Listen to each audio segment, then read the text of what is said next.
to have all of this happen? And when I think about how many Americans were killed in New York City, and believing as I do that this thing was a setup job, this is a textbook operation that Nazis used, and they've used it over and over again. America has been suckered in one more time. I don't have to tell you things are bad. Everybody knows things are bad. The dollar buys a nickel's worth. Banks are going bust. Shopkeepers keep a gun under the counter. Punks are running wild in the street, and there's nobody anywhere who seems to know what to do, and there's no end to it. We know the air is unfit to breathe, and our food is unfit to eat.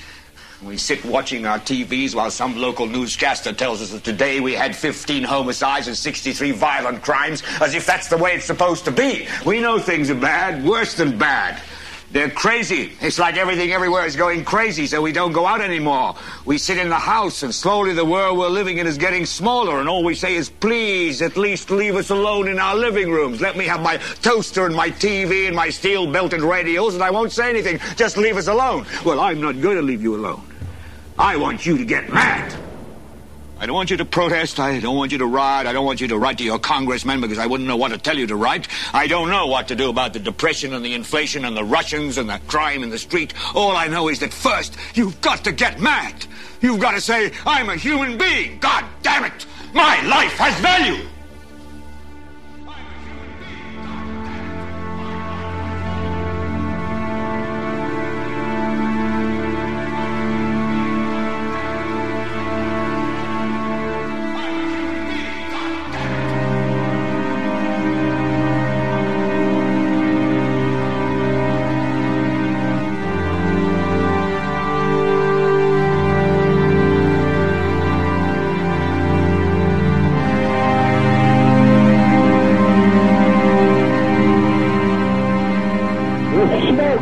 There, 105, 2 pounds. It's really bad. It's black. It's iron. My wife thinks I'm all right. I called her and said I was leaving the building. I was fine, and bang. It's the 3 of us, 2 broken windows. Oh, God! Ah!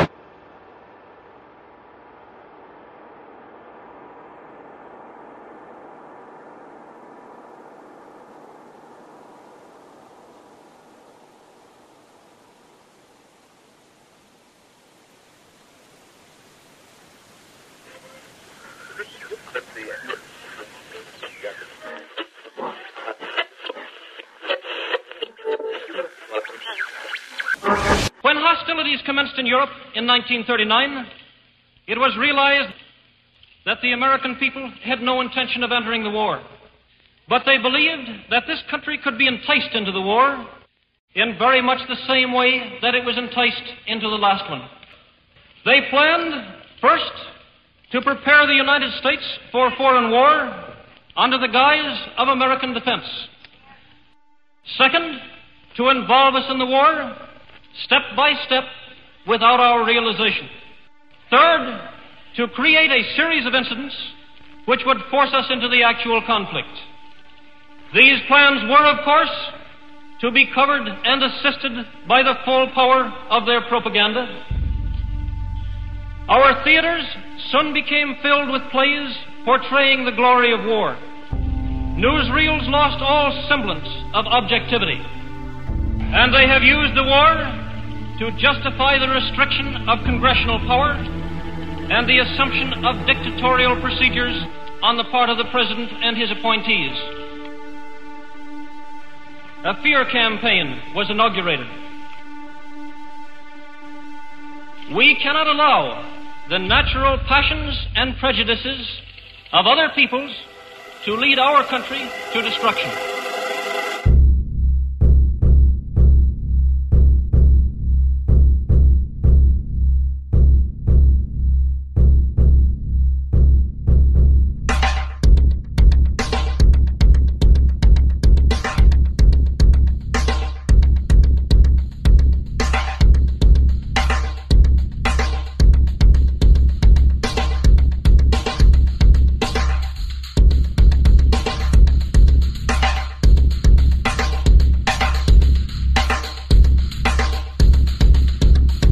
1775, the American Revolutionary War began as the American colonies sought to detach from England and its oppressive monarchy.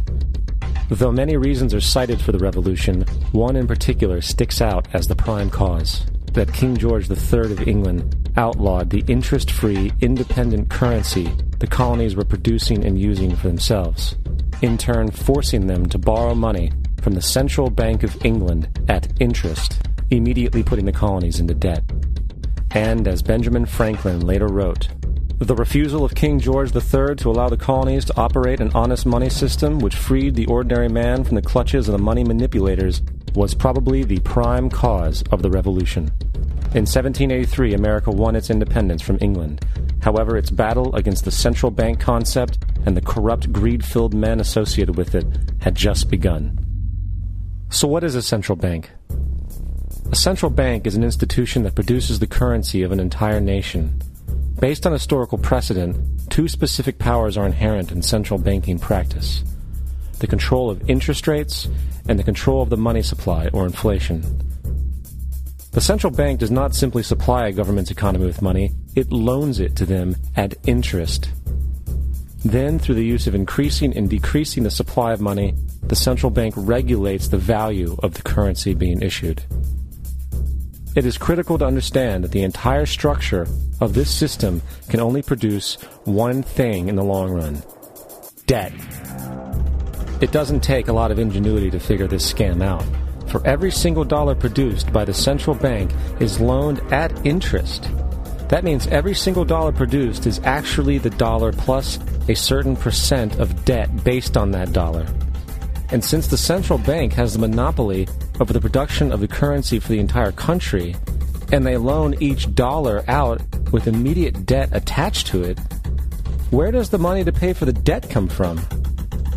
It can only come from the central bank again, which means the central bank has to perpetually increase its money supply to temporarily cover the outstanding debt created, which in turn, since that new money is loaned out at interest as well, creates even more debt. The end result of this system without fail is slavery, for it is impossible for the government and thus the public to ever come out of the self-generating debt. The founding fathers of this country were well aware of this.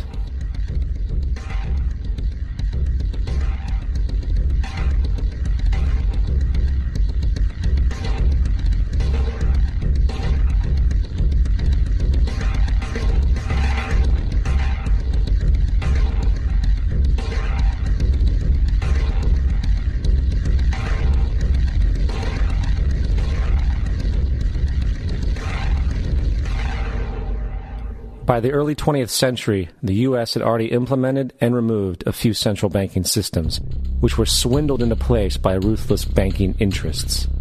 At this time, the dominant families in the banking and business world were the Rockefellers, the Morgans, the Warburgs, the Rothschilds.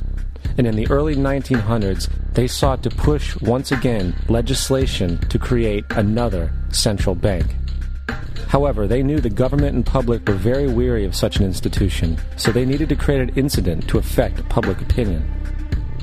So, J.P. Morgan, publicly considered a financial luminary at the time, exploited his mass influence by publishing rumors that a prominent bank in New York was insolvent or bankrupt. Morgan knew this would cause mass hysteria, which would affect other banks as well. And it did. The public, in fear of losing their deposits, immediately began mass withdrawals. Consequently, the banks were forced to call in their loans, causing the recipients to sell their property, and thus a spiral of bankruptcies, repossessions, and turmoil emerged. Putting the pieces together a few years later, Frederick Allen of Life magazine wrote, "The Morgan interests took advantage to precipitate the panic, guiding it shrewdly as it progressed." Unaware of the fraud, the Panic of 1907 led to a congressional investigation headed by Senator Nelson Aldrich, who had intimate ties to the banking cartels and later became part of the Rockefeller family through marriage. The commission, led by Aldrich, recommended a central bank should be implemented so a panic like 1907 could never happen again. This was the spark the international bankers needed to initiate their plan. In 1910, a secret meeting was held at a J.P. Morgan estate on Jekyll Island off the coast of Georgia. It was there that the central banking bill called the Federal